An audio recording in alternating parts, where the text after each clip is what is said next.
Isa ang naging komento ng mga fans, especially the fans of SB19 Pablo, sa nasabi nga pong concert nito matapos niyang paiyakin ang crowd dahil sa kanyang pagkanta ng isang worship song. Napakalalim at talaga namang punong-puno ang nasabing concert ng pag-ibig ng Panginoon.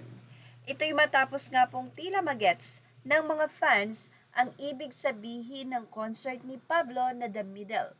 Ito'y matapos kumanta si Pablo ng isang worship song kung saan hindi lang siya ang napaiyak, pati na rin ang mga nakinig or nanood sa kanyang concert. Ang nasabi pong update na ito ay ang mga naging say ng mga netizen matapos mag-viral sa social media ang pagkanta ni Pablo ng isang worship song kung saan makikita nyo rin ang photo na ito na may krus doon sa gitna ni Pablo. The meaning of the middle. Sa isang cross, makikita nyo sa gitna na nandun nakapako ang isang Diyos na lumikha at nagbigay ng lahat ng bagay sa atin. Say ni Aikale, what a beautiful stage when the showcase turns into praise and worship, glorifying the Lord for how great He is. Say naman ng isa pang fans, kaya pala now, we understand the meaning, middle. Napakahusay talaga at kakaibang mag-isip si Pablo. Dahil inisip ng marami, the middle, ito ay dahil po siya ay gitnang anak, kung saan may mga struggles, burden at kung ano-ano pa, na kaya naman yun ang ibig sabihin ng song.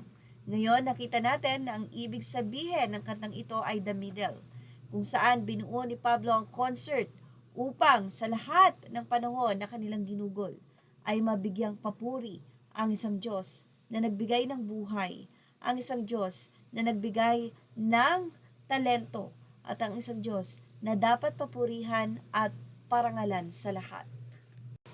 In the midst of a chaotic world, Pablo proudly glorifies Him without reservation. Glory to God in the highest. Hindi po niya nakalimutan sa solo concert niya to praise Him, to God be the glory. Say naman ng isa, si God ang center ng life ni Pau, kaya napaka-bless niya. Say naman ng ilan pa, it's one thing to glorify God through the lyrics he writes and sings, but it's another to intentionally set aside a moment in his own concert to lead everyone in giving praise to Him. Thank you and congratulations, Pablo. Mula naman sa isang netizen, sinabi niyang this is he really wants to show who really he is.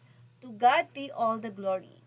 Ang concert na ito ay binuo ni Pablo upang ipakita sa mundo at sa lahat ng tao na mayroong Diyos na nasa gitna natin. At kung ipagkakatiwala natin ang lahat sa Kanya, ang lahat ay magiging maayos. At yan ang ating Showbiz Snap Update. Images are all credit to the rightful owners. Thank you for watching Showbiz Snap.